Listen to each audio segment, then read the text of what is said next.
안녕하셨습니까? 지난 시간에 이어서 정신건강에 대한 말씀을 나누고자 합니다. 지난 시간에는 정신질환의 조기 치료의 중요성과 필요성에 대하여 말씀을 나누었습니다. 조기 치료를 하지 못하여 정신질환이 악화되었더라도 서둘러서 치료를 시작하면 악화되는 것을 지연하거나 본인의 긍정적인 노력을 기울이면 치료 또한 가능합니다. 상담과 치료 전문가들이 가장 보편적으로 사용하는 기준은 DMS, Diagnostic and Statistical Manual of Mental Disorder, 정신이상 진단 및 통계 교환입니다. 최근에 DSM-5가 발표되었습니다. DSM-5는 생물학적인 요소, 심리행위 패턴, cognitive, 인지능력, behavior, 행위, 대인관계, 가족체계 등을 광범하게 내포하고 있습니다. 임상과 연구에 이용이 되고 있습니다. 임상 측면으로 볼 때에 정신과 의사, 심리학자, 사회사업가, 의사, 간호사, 재활치료사, 상담가 등이 정신질병에 참여하고 있습니다. DMS-5 교환은 대개 주요한 세 가지로 구성되어 있습니다. The Diagnostic Classification, 즉 진단적 분류, 즉 특정 정신 이상을 분류하고 가장 유사한 증상에 해당되는 코드를 설정하는 겁니다. 둘째, The Diagnostic Criteria Sets, 진단의 범주 유형들이죠. 즉 해당 코드의 질병에는 일련의 증상이 나타나지만 한편 그 코드에 해당되려면 어떤 증상은 나타나지 않아야 되는 경우가 있습니다. 이러한 증상들을 잘 살펴서 임상 결정을 내리는 일에 도움을 주고 있습니다.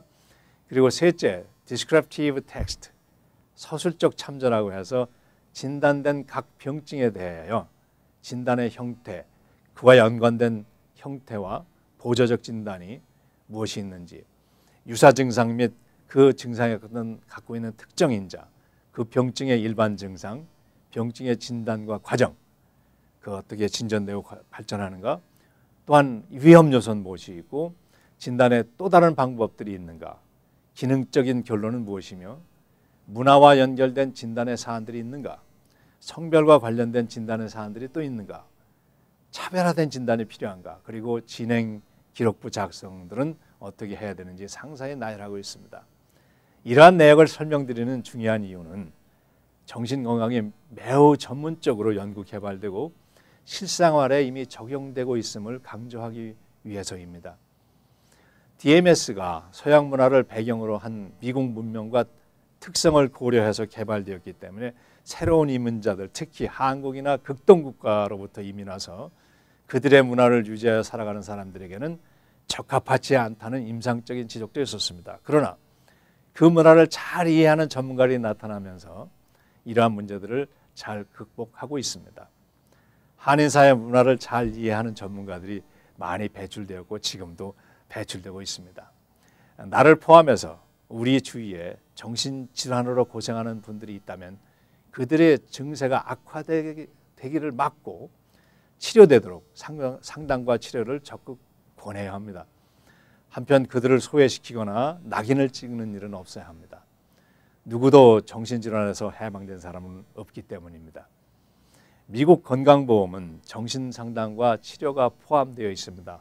오바마 케어, 즉 Affordable Care Act가 계속 시행되면서 미국의 모든 합법 거주자들은 건강보험에 가입이 됩니다. 따라서 정신과 상담 치료는 일반 질환과 같이 치료되고 있기 때문에 일반적으로 주치의를 만나듯이 정신적으로 좀 이상이 있는 것 같다고 생각되면 정신과를 찾는 것은 이상한 일이 아니며 오히려 당연한 일로 생각해야 합니다. 우울증으로 고생하시던 부인을 열심히 돌보시던 중국인 노부부가 계셨습니다. 몇 년 전 남편이 시장을 간 사이에 아파트 5층에서 투신 자살을 하셨습니다. 남편은 그 후유증으로 지금도 고생하고 계십니다. 자녀들 잘 되었습니다. 노년도 어려움 없이 살아가던 부부가 아니었습니다. 그러나 우울증 초기에 치료를 늦춘 것이 병의 악화를 만들었습니다. 우울증 증세에는 환시를 유발합니다. 환시에서 이제 떨어져 세상을 떠나라고 하면 그대로 실행을 하게 됩니다. 본국의 한인사회와 한인사회의 자살률이 유독 높은 것은 정신질환을 다루지 못한 것에 그 원인이 있다고 해도 과언이 아닙니다. 작은 병을 키워서 큰 병을 만들어가지고 큰 병이 사고나 자살로 이어지면 이를 옆에서 답습하는 사회가 되었습니다.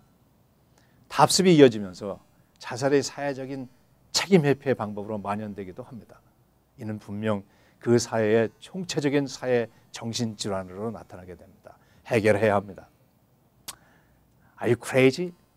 내가 돌았냐? 예, 모든 사람들은 조금씩은 돌았습니다. 다음 시간에는 한인사회 긴급구호기금 이머전시 펀드에 대해서 말씀을 드리겠습니다. 안녕히 계십시오.